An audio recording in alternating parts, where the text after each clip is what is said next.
Hello and welcome everyone. आज हम पढ़ेंगे क्लास 7 का devotional paths to the divine. इस चैप्टर को शुरू करने से पहले जरा एक छोटी सी कहानी देख लेते हैं। हेलो बेटा, मेरा नाम है बाबा नूडल।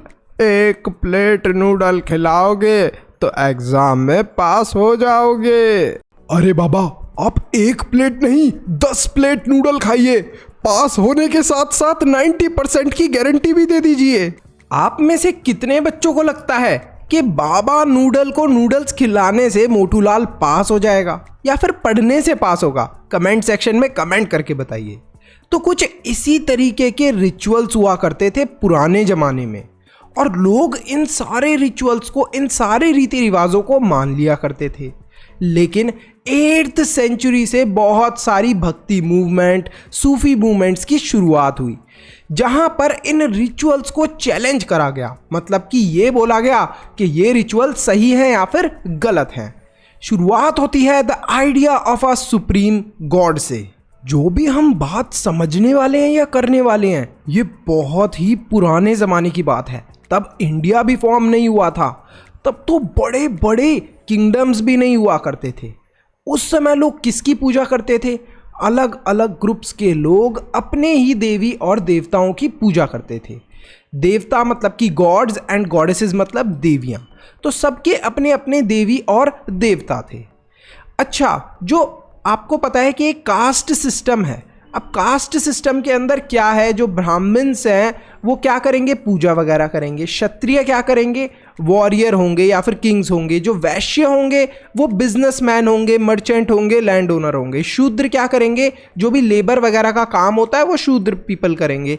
और अनटचेबल्स क्या? क्लीनिंग वगैरह का जो काम करते हैं वो अनटचेबल्स कहलाएंगे। तो एक ये कास्ट सिस्टम क्रिएट हो रखा था। अब इस कास्ट सिस्टम के अंदर ध्यान देना, जो जिस तरीके का काम कर रहा है उसकी उस तरीके की कास्ट होगी। बट बाद में कुछ ऐसे चेंजेस कर दिए गए इस कास्ट सिस्टम के अंदर, जिसमें ये माने जाने लगा था कि जो भी नोबल फैमिली के अंदर पैदा होगा, जैसे कि जो राजा का बेटा होगा वो राजा ही होगा। जिसकी हाई कास्ट होगी, मान लो अगर कोई ब्राह्मण है तो ब्राह्मण का बेटा भी ब्राह्मण होगा। But according to this caste system, जो पहले ओरिजिनली बनाया गया था, उसके अंदर तो ये बताया गया था कि जो जिस तरीके का काम करेगा उसकी उस तरीके की जाति होगी, मतलब कि कास्ट होगी उस तरीके की। बट यहाँ पर ये कुछ चेंज कर दिया गया था। तो ये जो कास्ट सिस्टम के अंदर चेंजेस थे ना, इससे कुछ लोग खुश थे और कुछ लोग नाराज थे। जो लोग नाराज हो गए थे उन्होंने बोला कि हम तो ये हिंदुइज्म के कास्ट सिस्टम को फॉलो ही नहीं करेंगे।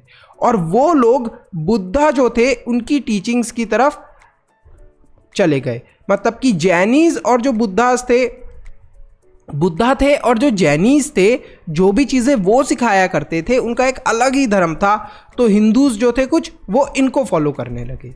और बाकी के कुछ लोग ऐसे थे जो कि अट्रैक्ट हो गए towards the idea of supreme God. अब ये सुप्रीम गॉड का आइडिया क्या है? सुप्रीम गॉड मतलब कि एक ऐसा भगवान जो कि सबसे पावरफुल है और वो ह्यूमंस की सारी प्रॉब्लम्स को ठीक कर सकता है। बट उस भगवान तक पहुंचने के लिए बहुत सारा डिवोशन यानी कि भक्ति करनी पड़ेगी। तो इस चीज़ को लेके बहुत लोग अट्रैक्ट हो गए। गॉड्स और जितनी भी गॉडेसेस थीं अलग अलग एरिया में, उनको लोग क्या मानने लगे? शिव, विष्णु और दुर्गा।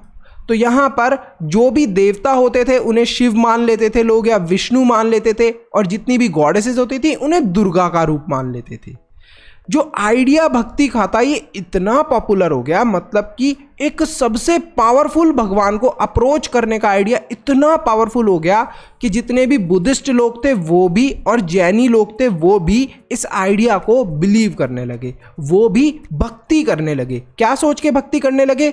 कि हम लोग सुप्रीम गॉड से मिल पाएंगे, और जब हम सुप्रीम गॉड से मिल जाएंगे तो फिर हमारी सारी प्रॉब्लम सॉल्व हो जाएंगी। बट सुप्रीम गॉड से मिलने का तरीका क्या था? भक्ति। ये कोई ऐड नहीं है, आपको एक बहुत ही इंपॉर्टेंट इंफॉर्मेशन देनी है। एजुकेशन को इजी और अफोर्डेबल बनाने के लिए हमने एक इंपॉर्टेंट स्टेप लिया है। आपके लिए हमने रेडी करा है स्पेशल कंटेंट जो आपके एग्जाम में बहुत हेल्प करेगा। इसमें आपको मिलेंगे चैप्टर वाइज टेस्ट पेपर, हर चैप्टर के नोट्स, साथ में कंबाइंड टेस्ट पेपर्स और प्रायोरिटी डाउट क्लियरिंग। इसके साथ साथ और भी बहुत सारे बेनिफिट्स आपको मिलने वाले हैं सिर्फ और सिर्फ 299 के मेंबरशिप प्राइस में। सब्सक्राइब के साथ में ज्वाइन के बटन पे क्लिक करके आपको ये मेंबरशिप परचेज करनी है। ये प्राइस लिमिटेड टाइम के लिए है।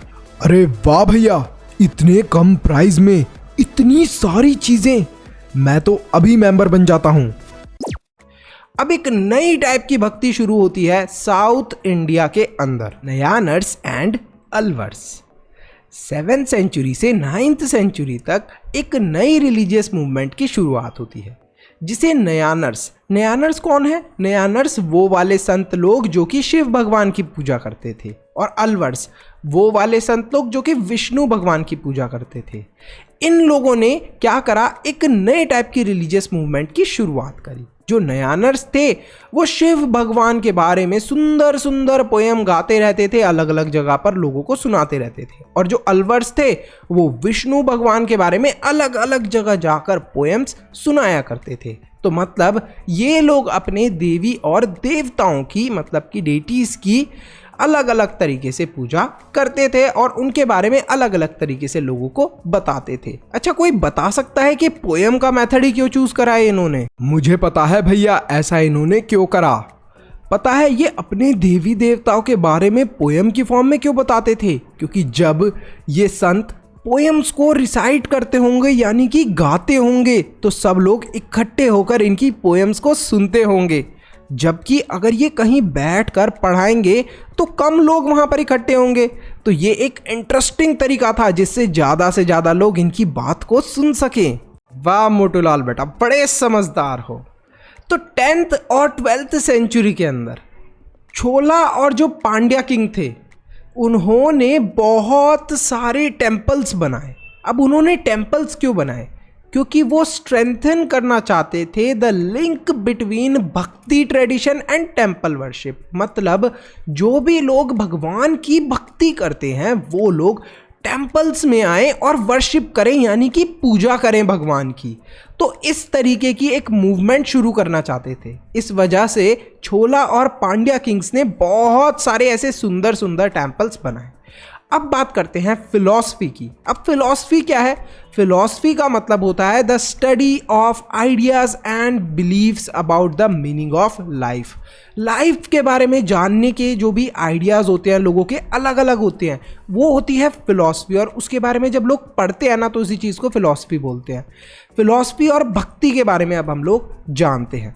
शंकरा केरल के अंदर पैदा हुए थे और one of the most influential philosopher थे। इसका मतलब क्या कि इनकी बात बहुत सारे लोग माना करते थे। और ये पता है किस चीज़ को सिखाया करते थे, किस चीज़ को एडवोकेट करते थे? अद्वितीय को। सर अद्वितीय का मतलब क्या होता है? अद्वितीय का मतलब ये होता है कि ये सिखाया करते थे कि किस तरीके से हम लोग सुप्रीम गॉड को अचीव कर सकते हैं, मतलब सुप्रीम गॉड से मिल सकते हैं। क्या तरीका है सुप्रीम गॉड को पाने का?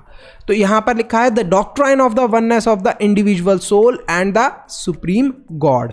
मतलब ये इस चीज़ को सिखाया करते थे, काफ़ी इन्फ्लुएंशियल थे।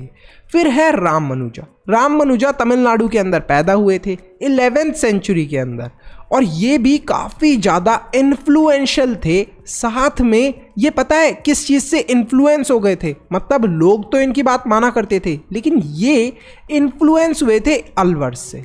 मतलब ये किस चीज़ से मोटिवेट हुए थे, ये किस चीज़ से भक्ति लाइन में आए थे? अलवर्स की वजह से। अब अलवर्स आपको पता है कि किसकी पूजा करते थे अलवर्स?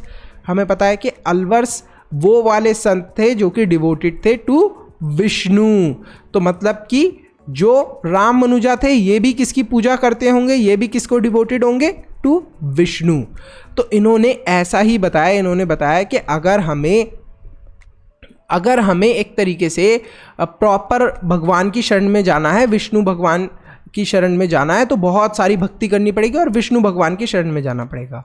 तो यहाँ पर best means of attaining salvation. Sir salvation का मतलब क्या होता है? सेल्वेशन का मतलब होता है प्रोटेक्शन। भगवान आपको प्रोटेक्ट करेंगे, जो भी आपने गलत काम करे हैं उससे आपको बचाएंगे। जैसे मम्मी से झूठ बोला है कि पेपर में मेरे ज़्यादा नंबर आए हैं, या फिर आपने पेपर में चीटिंग करी है, इन सारी चीज़ों से भगवान आपको बचाएंगे। मजाक में मैं बोल रहा हूँ, बट हाँ यहाँ पर इन्होंने ये बताया था कि best means of attaining salvation, मतलब आपको सबसे बेस्ट तरीका चाहिए, किसी भगवान आपको बचाएं, हर प्रॉब्लम से आपको सेव करके रखें, तो वो सिर्फ और सिर्फ एक तरीका क्या है कि आप विष्णु भगवान को डिवोट करो, विष्णु भगवान की भक्ति करो, उनकी पूजा अर्चना करो। तो ये बताया था रामानुजा ने। नेक्स्ट, ये दोनों के मैंने आपको आइडियाज़ बताए, इसमें मेरा कोई भी आइडिया नहीं है, ठीक है। तो ये मैं आपको सारी चीज़ें बुक से समझा रहा हूँ। नेक्स्ट है बसवनाज वीर शिवाइजा। अब वीर शिवाइजा जो थी एक ऐसी मूवमेंट थी जिसे इनिशिएट करा था बसवना ने अपने कंपेनियंस के साथ, अपने कुछ साथियों के साथ, जिनका नाम था अलमा प्रभु और अक्का महादेवी। लेकिन ये जो मूवमेंट थी इसका मतलब क्या है? मूवमेंट का मतलब होता है किसी गलत चीज़ के खिलाफ आवाज़ उठाना। अब क्या गलत चीज़ थी हम थोड़ी देर में जानेंगे, लेकिन ये मूवमेंट शुरू होती है कर्नाटका से, मिड 12th सेंचुरी से। अब इस मूवमेंट के अंदर क्या आर्ग्यूमेंट हुआ था? हेलो एवरीवन, मैं हूँ गुल्लू, मैं हूँ मोमो सर का बेटा, तो आज से मैं भी तुम्हारा टीचर हूँ। लेकिन गुल्लू, तुम हमारे टीचर कैसे हुए? जस्ट बिकॉज तुम मोमोज सर के बेटे हो इसलिए तुम थोड़ा ना टीचर बन जाओगे। मोमोज सर ने कितनी मेहनत करी है, एग्जाम क्लियर करा है, तब जाके वो हमारे टीचर बने हैं। हेलो बच्चों, कैसे हो? यही तो मैं तुम्हें सिखाना चाहता था कि टीचर का बेटा टीचर नहीं बन सकता जब तक वो खुद एग्जाम क्लियर नहीं करेगा। इसी तरीके से राजा का बेटा भी राजा नहीं बनना चाहिए। जस्ट बिकॉज वो राजा का बेटा है इसीलिए क्या वो राजा बन जाएगा? अरे वाह मोमोज सर, क्या बात बोली है।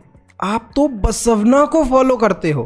तो जो बसवना थे और उनकी मूवमेंट थी वीर शिवाइज्म, उसके अंदर यही था, इसी चीज़ के अगेंस्ट थे वो, कि हर किसी ह्यूमन बीइंग को इक्वली ट्रीट करना चाहिए। ऐसा नहीं होना चाहिए कि अगर आप राजा के बेटे हो तो आप राजा बन जाओगे, अगर आप किसी ब्राह्मण के बेटे हो, पंडित के बेटे हो, तो आप पंडित बन जाओगे, अगर आप किसी स्वीपर के बेटे हो तो आप स्वीपर ही बनोगे। तो ऐसे तो कोई भी पर्सन अपनी ज़िंदगी में इम्प्रूव ही नहीं कर सकता। मान लो किसी स्वीपर का बेटा है, वो बहुत मेहनत करके एक अच्छा इंसान बनना चाहता है, राजा बनना चाहता है, तो वो राजा बन ही नहीं पाएगा कभी भी। तो इस चीज़ के अगेंस्ट थे बसवना। और देखो कितनी अच्छी बात है ना ये। और बसवना ये भी चाहते थे कि जो वुमेन्स है इनको भी इक्वली ट्रीट करा जाए। मतलब कि पुराने ज़माने में औरतों को स्कूल नहीं जाने देते थे, औरतों को अच्छे से ट्रीट नहीं करते थे, घर में ही रखते थे, काम कराते थे घर का। तो इन सारी चीज़ों को अवॉइड करा जाए। तो यहीं पर जो बसवना का वीर शिवाइज्म मूवमेंट था उसके बारे में हमने जान लिया। वो सबको इक्वली ट्रीट करवाना चाहते थे। अब बात करते हैं सेंट्स ऑफ महाराष्ट्र की। From the 13th to 17th century Maharashtra के अंदर बहुत सारे सेंट पोएट्स देखने को मिले। मतलब वो वाले संत जो कि पोएट भी थे, पोएम्स भी गाते थे, पोएम्स बनाते भी थे। जैसे कि ज्ञानेश्वर, मतलब कि इनका नाम ज्ञानेश्वर था, नामदेव, एकनाथ, तुकाराम। तो ये कुछ फेमस पोएट्स के मैंने आपको नाम बताए हैं। साथ में वुमेन्स भी थी जैसे कि सुखबाई, ये भी एक बहुत फेमस पोएट थी। तो ये सब क्या करते थे? ये वो संत थे जो पोएम्स के थ्रू अपने मैसेज को पहुंचाते थे। अब कुछ फैमिली जो थी छोलका मेला की, वो भी अनटचेबल कास्ट को बिलोंग करती थी, वो भी इस चीज़ को फॉलो कर रहे थे। ठीक है, ये जो संत थे बेसिकली ये लोग क्या करते थे? ये रिचुअलिज्म को बिल्कुल ही रिजेक्ट कर देते थे। जैसे आपने कुछ रिचुअल्स देखे हैं कि भगवान की पूजा इस तरीके से करो, भगवान को फूल ये वाले चढ़ाओ तो भगवान खुश होंगे, भगवान को ये वाले कपड़े दोगे तब भगवान खुश होंगे। तो ये इन सारी चीज़ों को मानते नहीं थे। ये बोलते थे कि नहीं, भगवान को हमारे कपड़ों की क्या ज़रूरत, भगवान को हम लोग येलो कलर के फूल चढ़ाएंगे तभी हमारी मनोकामना पूरी होगी, ये भी गलत बात है। तो इन सारी फॉर्म्स ऑफ रिचुअलिज्म को रिजेक्ट करते थे जो भी सेंट्स थे महाराष्ट्र के। इसके बाद आते हैं हम लोग नाथपंथी, सिद्धास एंड योगीस। कुछ नए रिलीजियस ग्रुप इस समय इमर्ज हुए और इन रिलीजियस ग्रुप्स ने क्रिटिसाइज करा। अब क्रिटिसाइज करने का मतलब क्या होता है? क्रिटिसाइज करने का मतलब होता है आलोचना करना, मतलब कि किसी चीज़ में बुराई निकालना। इन्होंने बुराई किस चीज़ में निकाली? रिचुअल्स में और बहुत सारे कन्वेंशनल रिलीजन्स के अंदर और सोशल ऑर्डर में। अब रिचुअल्स का मतलब क्या होता है? रिचुअल्स मतलब कि कोई भी रीति रिवाज हो गया पूजा करने का। जैसे पूजा करते हैं कुछ लोग तो वो बोल देते हैं कि देखो, पंडित लोग पहले ज़माने में बोल देते थे कि अगर आज के दिन तुम येलो कलर का फ्लावर भगवान पे चढ़ाओगे तो भगवान नाराज़ हो जाएंगे, आज येलो नहीं, आज तुम वाइट कलर का फ्लावर चढ़ाओ। तो इस चीज़ को लेकर जो नाथपंथी थे, सिद्धार्थ थे और योगीज थे, उन्होंने बोला नहीं नहीं, ये रिचुअल बिल्कुल गलत है। तो कुछ बहुत सारे ऐसे ही रिचुअल्स थे जिन्हें इन लोगों ने गलत बताया। साथ में रिलीजन के अंदर भी कुछ प्रॉब्लम्स थी, उनको भी इन्होंने गलत बताया, और सोशल जो ऑर्डर था उसके अंदर जो भी प्रॉब्लम थी उन्हें गलत बताया। अब सोशल ऑर्डर के अंदर क्या प्रॉब्लम थी कि ये माना जाता था कि जितने भी आदमी हैं वो वुमेन से सुपीरियर हैं, क्योंकि आदमी सारा काम करते हैं और जो औरतें हैं वो तो सिर्फ घर का ही काम करती हैं और कुछ नहीं करती। तो इस चीज़ को भी इन्होंने गलत बताया। ये जो नाथपंथी, सिद्धाचार्य एंड योगीज थे, इन लोगों का मानना क्या था कि अगर हमें सैल्वेशन पाना, मतलब कि अगर हमें प्रोटेक्शन पानी है भगवान की, तो हमें सिर्फ और सिर्फ एक चीज़ करनी पड़ेगी। अगर हमें भगवान से आशीर्वाद चाहिए या भगवान से मिलना है तो एक ही चीज़ करनी पड़ेगी, दैट इज़ मेडिटेशन। मेडिटेशन करने के साथ साथ हमें आसपास की जो रियलिटी है उसका भी ध्यान रखना पड़ेगा। मतलब कि आसपास जो लोग गरीब हैं, लोग भुखमरी से मर रहे हैं, इस चीज़ पे भी हमें ध्यान देना है और अपने अंदर की रियलिटी को भी ध्यान रखना है। मतलब ये पता होना चाहिए कि हम लोग कैसे हैं, हम लोग सच्चे हैं या फिर नहीं हैं। तो जो नाथपंथी थे, सिद्धार्थ थे और योगी थे, इनका काफ़ी क्लियर था कि ये रिचुअल्स वगैरह को और जो रिलीजन के अंदर कुछ प्रॉब्लम थी और सोशल ऑर्डर के अंदर प्रॉब्लम थी, उस चीज़ को काफ़ी ज़्यादा इन्होंने क्रिटिसाइज़ करा, और क्रिटिसाइज़ का भी मैंने आपको मतलब बता दिया। अब बात करते हैं इस्लाम एंड सूफीज़म की। सूफीज मुस्लिम मिस्टिक थे। अब मिस्टिक का मतलब क्या होता है? एक वो पर्सन जिसकी डायरेक्ट भगवान से बातचीत होती है, भगवान से कोई जुड़ने की कोशिश करता है। तो ये लोग डायरेक्टली रिजेक्ट करते थे रिलीजियस एक्टिविटीज़ को। कोई भी रिलीजन की एक्टिविटी है, जैसे भगवान को फूल चढ़ाना, माला पहनाना, इन सारी चीज़ों को रिजेक्ट करते थे।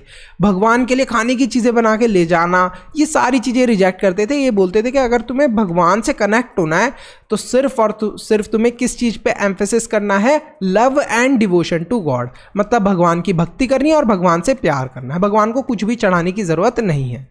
और ये किस चीज़ में मानते थे? ये मानते थे compassion towards all fellow human beings. जितने भी ह्यूमन बींग्स हैं सबकी तरफ कंपैशन दिखाना है, सबकी हेल्प करनी है, सबको लव करना है, प्यार करना है सारे ह्यूमन बींग्स को, इररिस्पेक्टिव ऑफ देयर रिलीजन। अगर कोई हिंदू है तो उसको भी तुम इक्वली ट्रीट करो, कोई मुस्लिम है उसको भी इक्वली ट्रीट करो, अगर कोई क्रिश्चियन है उसको भी इक्वली ट्रीट करो। तो ये काफ़ी ज़्यादा अच्छी चीज़ मानते थे।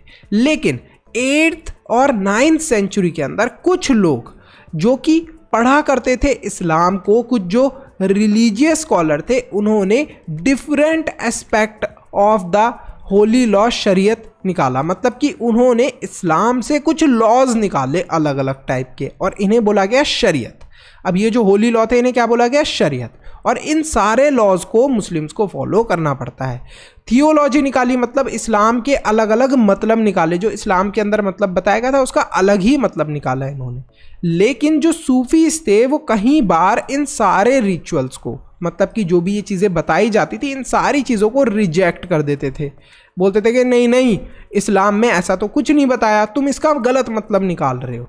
लेकिन जो स्कॉलर्स थे जो उस टाइम पे पढ़ते थे इस्लाम के रिलेटेड बुक्स वगैरह को, वो लोग सूफीज़ को गलत बताते थे। तो इनमें ये डिस्कशन चलता रहता था।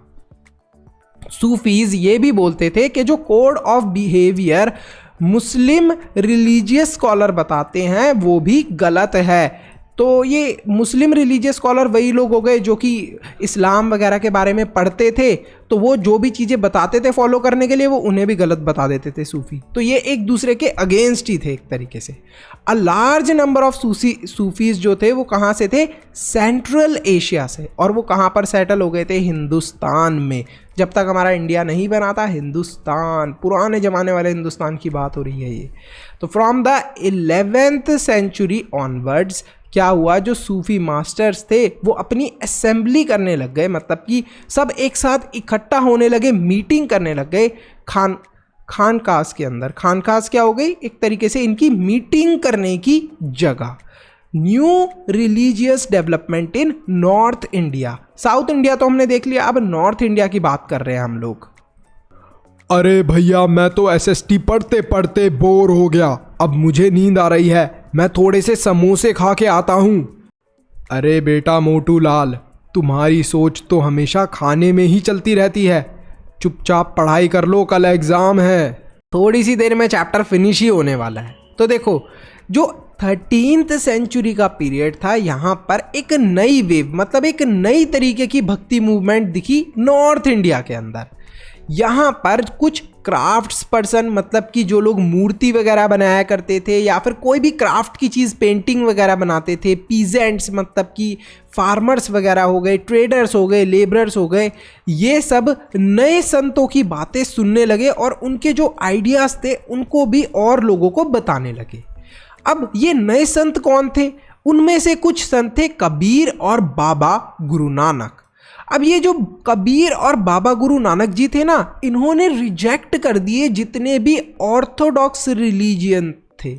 अब ऑर्थोडॉक्स रिलीजियन क्या थे? मतलब कि ओल्ड ट्रेडिशनल बिलीफ या फिर सेरेमनीज, कुछ ऐसी, आप ये समझ लो, कुछ ऐसी जो मान्यताएं थी कि अगर बिल्ली ने रास्ता काट दिया तो तुम उस रास्ते को क्रॉस करोगे तो भाई तुम्हारे साथ कुछ बुरा हो जाएगा। तो इन सारी चीज़ों के काफ़ी ज़्यादा अगेंस्ट थे कबीर जी और बाबा गुरु नानक जी।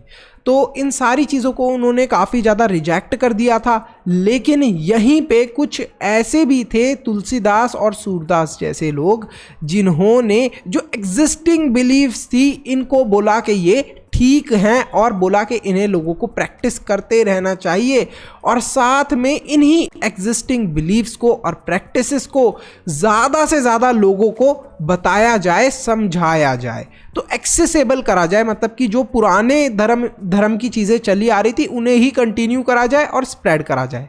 इस चीज़ को कौन स्प्रेड करना चाहते थे? तुलसीदास जी और सूरदास जी।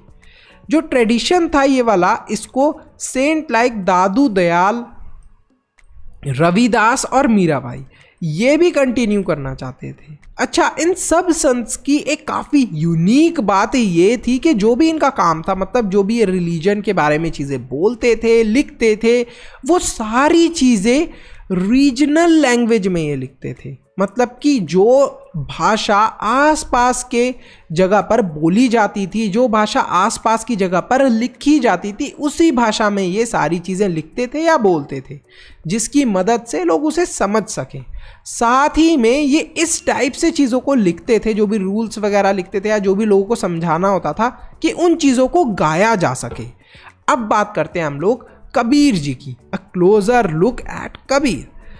कबीर जो थे वो काफ़ी समय तक रहे, लगभग 15th to 16th सेंचुरी तक उनकी, मतलब वो जिंदा रहे थे और वो काफ़ी ज़्यादा इन्फ्लुएंशियल संत थे। मतलब कि लोग उनकी बहुत ज़्यादा बात माना करते थे।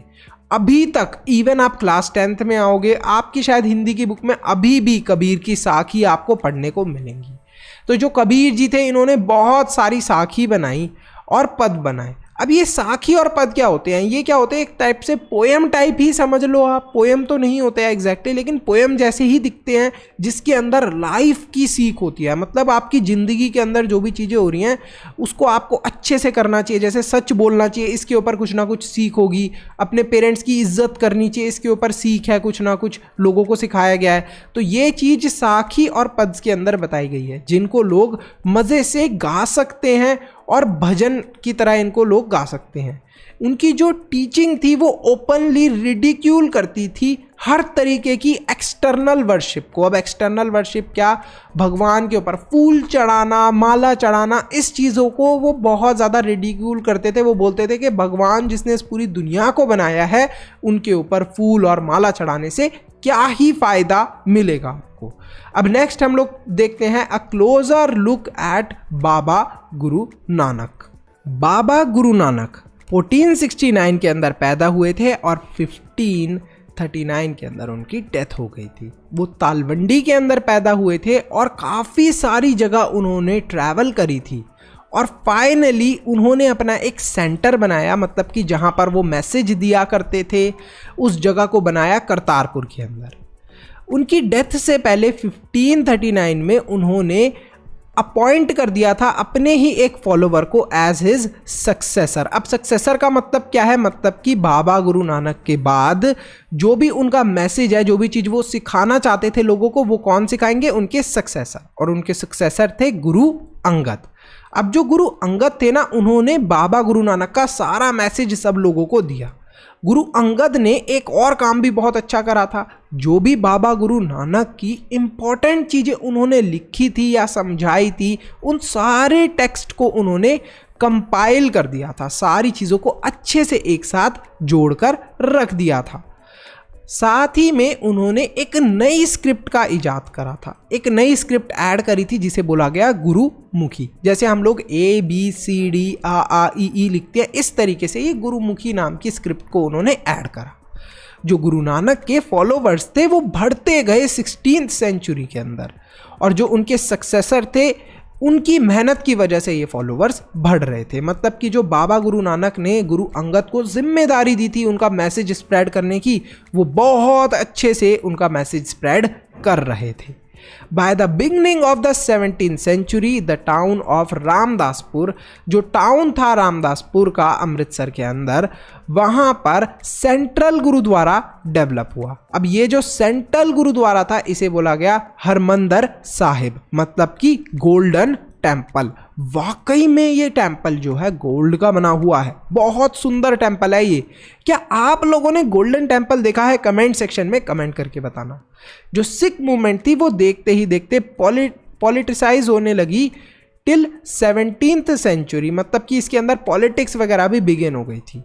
गुरु नानक जी जो थे उनका सिर्फ एक ही मैसेज था कि हमें क्या करना चाहिए, वर्शिप करना चाहिए सिर्फ एक ही भगवान को। और वो ये मानते थे कि कोई भी कास्ट, कोई भी क्रीड, मतलब कि आप काले हो, गोरे हो, या फिर आपकी कोई भी कास्ट है, हिंदू हो, मुस्लिम हो, हिंदू मुस्लिम में भी आप ब्राह्मण हो, या फिर आप क्षत्रिय हो, या फिर आप शूद्र हो, कोई भी आपकी जाति है, किसी भी धर्म के हो, आपका कोई भी जेंडर है, मेल हो, फीमेल हो, ये सारी चीज़ें मैटर नहीं करती लिबरलाइजेशन के लिए। मतलब कि आपको भगवान से जब आपको भगवान से जुड़ना होता है तो ये सारी चीज़ें मैटर नहीं करेंगी, भगवान डिफरेंस नहीं करते। तो ये मैसेज देते थे गुरु नानक, और यहीं पे जो हमारा चैप्टर है वो फिनिश होता है। इसके साथ आपके लिए क्वेश्चन है होमवर्क के लिए, who are saints of Maharashtra, Maharashtra के सेंट्स कौन हैं? अगर आपको इस चैप्टर के नोट्स चाहिए, सैम्पल पेपर चाहिए या शाउट आउट चाहिए, क्या करना है आपको? एक बहुत सिंपल सी चीज़ करनी है। चैनल को सब्सक्राइब के साथ में एक ज्वाइन का बटन है, क्लिक करके ज्वाइन के बटन पे मेंबर बनना है। तो सब्सक्राइब करना है, उसके साथ में ज्वाइन के बटन पे क्लिक करके मेंबर बनना है। मेंबर बन जाओगे तो आपको नोट्स मिलेंगे, मतलब कि ये पूरा चैप्टर आपको पढ़ने की ज़रूरत नहीं है बुक से, बस इतने छोटे से नोट्स पढ़ लोगे तो सारा काम हो जाएगा। और साथ में सैम्पल पेपर, मतलब कि जो आपके एग्जाम में इंपॉर्टेंट क्वेश्चन पूछे जाते हैं चैप्टर के बीच से, वो सारे क्वेश्चन सैम्पल पेपर में आपको मिलेंगे। और शाउट आउट भी मिलेगा, मतलब कि आपको शाउट आउट मिलेगा, ये तो पता ही होगा आपको। So see you in the next video. Thanks for watching. Like, subscribe and share करना मत भूलना।